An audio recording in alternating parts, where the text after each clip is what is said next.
And that takes us to the Deputy Opposition Leader Sussan Ley. Sussan, good morning to you. How was your event this morning?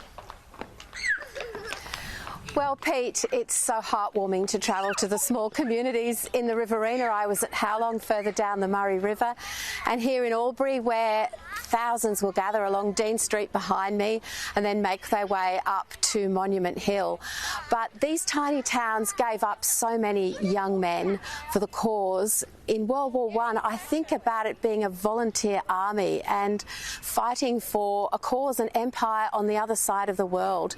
And you see their names on the obelisks, on the memorials, and there are just far too many. So it's a sombre day, but it's also a day that country people really, really recognise, reflect and respect. Well, and among the thoughts today as well, isn't it, Sussan, that you've got this day where we revere our war heroes so much, and we've got the marches that will be taking place later on today. But then, as an aside to all of that, you've got wars that are taking place in other parts of the world at the moment, other countries. You've got people trying to conduct espionage activities. You've got terror raids that took part in Sydney yesterday afternoon. People trying to disrupt our free way of life.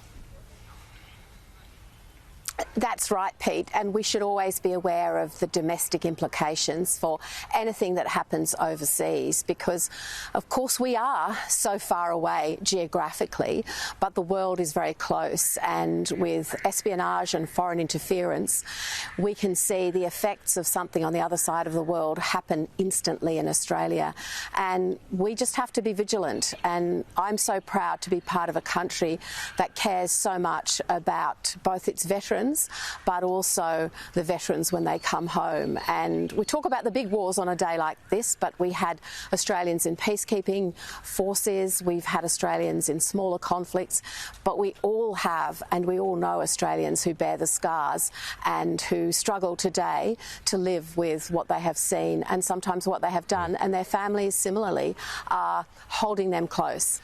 Yeah, that's true. You know, it does feel a little off to talk about other political matters on a day like today when we are reflecting about the past, but I'll just keep it brief. X is vowing to fight on, Elon Musk vowing to fight on with vision that it wants to remain up on the social media platform. Are you for that or against it?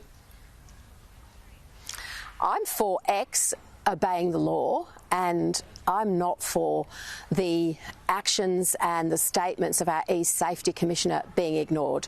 We back her 100%. In government, we introduced the Online Safety Act.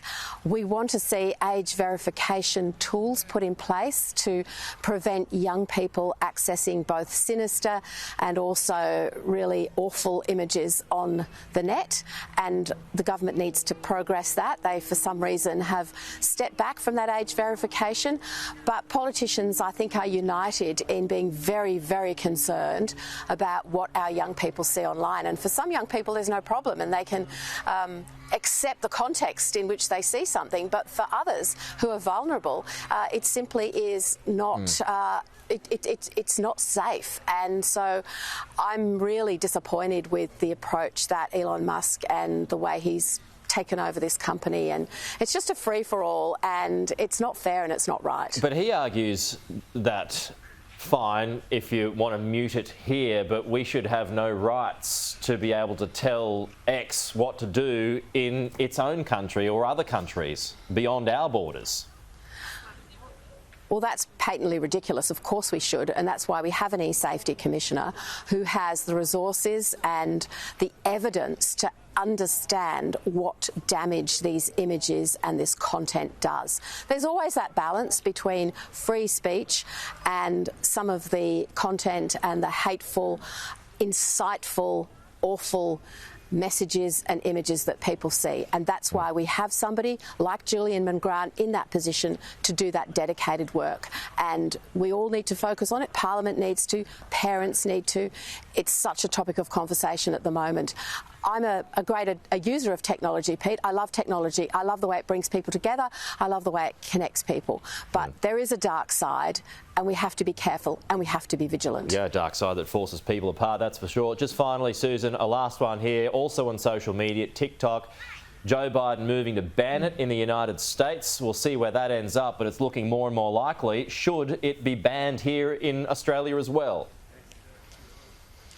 Well, TikTok is a Chinese company, of course, and it's vulnerable, therefore, to influences from the Chinese Communist Party. So I remember they acknowledged a couple of years ago that they actually stored Australian data on their servers somewhere. So it's inappropriate for TikTok to have the reach and the access that it does. We would support measures and looking closely at what the US has done because, again, we have to be cautious about cyber-enabled espionage and foreign interference. So you would like it to be shut down here in Australia, just as it may well be in America? I think we should look at similar measures. I absolutely do. Okay. Sussan Ley, we're out of time, but appreciate your time on this very busy and like you said, a sombre morning. Thank you. We'll talk to you soon.